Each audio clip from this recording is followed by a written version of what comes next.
Hi, I'm Shannon Hancock. For me, technology must be authentic.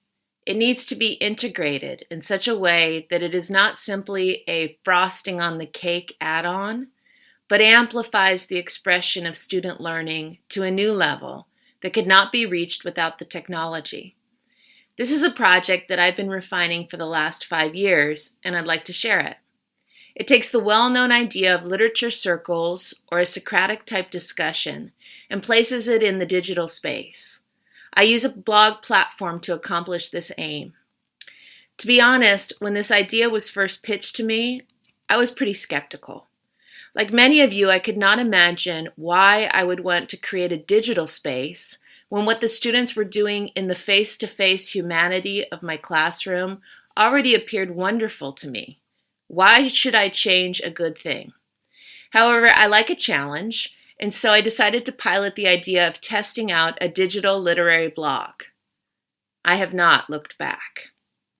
So what are the benefits? I would like to share 6 with you today.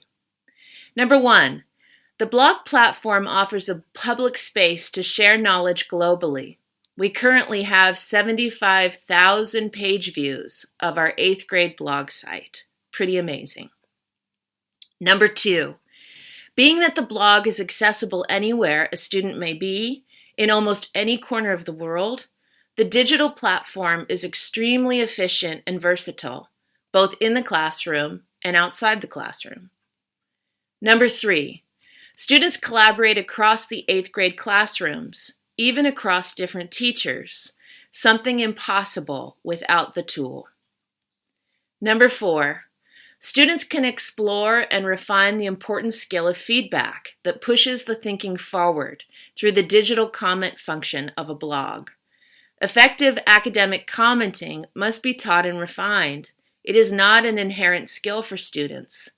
This comment function on a blog often begins an extensive digital conversation between kids and between adults and kids, as we both discuss content and discuss effective feedback to promote growth.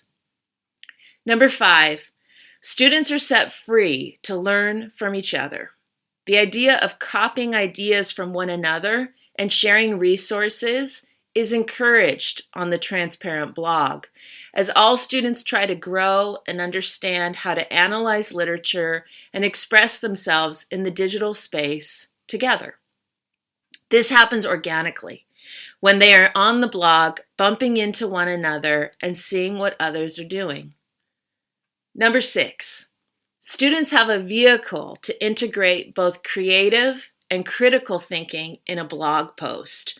2 key goals, I believe, in all good assessments.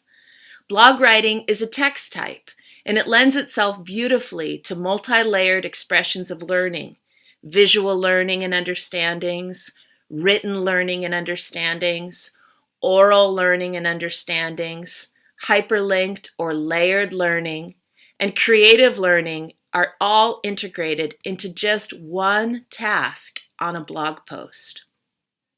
So, you might think, this is cool, but it looks pretty complicated and maybe even unnecessary.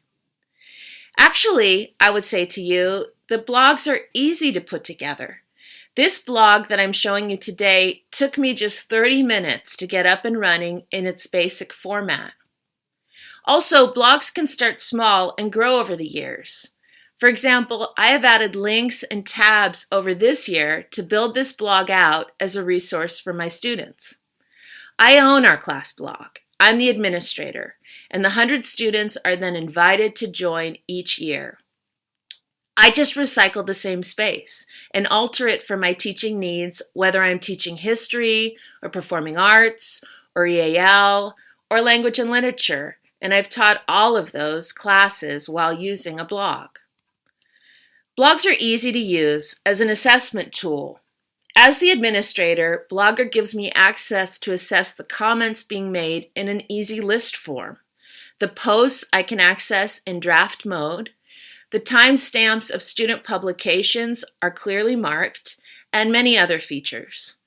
I assess 96 blogs every 8 school days, along with the core content the students are also studying, as the blog is used in my class for just the independent reading component of the 8th grade course. Also, I'm a parent of 2 young children, and I have many other pulls on my time. So like you, in order to use a blog, it has to be easy to assess the student's learning. Let me tell you, it is. Finally, the blog is a way to be transparent with parents and families.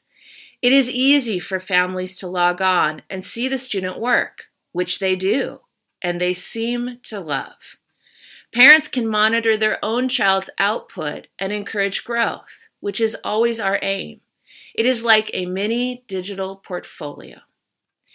Now you might think, this is cool, but she's English, so this makes sense for her. How would I use this in an IB chemistry class or in a PE course? And I would say to you that blogs can be used across subject areas and grade levels. Since the main focus we are all trying to achieve in education is basically 3 ideas. 1, to promote collaboration both inside and outside the physical space. 2, to allow a public, transparent audience for student learning. 3, to divide a larger skill set, whatever and however complex that might be, into smaller pieces. I call them lenses, for students to practice before expressing all of those parts in a holistic, all-encompassing, summative piece of work. Yes, even in chemistry. I would also like to show you the student survey results from the end of the quarter 1. This was a survey in which 81 of the 93 students that I have responded. It was anonymous. 2 results were interesting and pretty validating to me, and I'd like to share them. Survey question number 1 read, I have learned to use new technology this quarter. 68.8 of the 8th grade students responded yes. 21.3 responded no. So almost 70% of our students, blogging was new to them. Survey question number 2 read, and this is the most exciting for me as a teacher, the use of technology has made the quality of my work better. And I'm happy to say that 79.2% of the students responded yes, almost 80%. But what about student feedback? I would like you to hear now, briefly, from a few 8th graders who have used the blog this year and hear testimonials of their experience.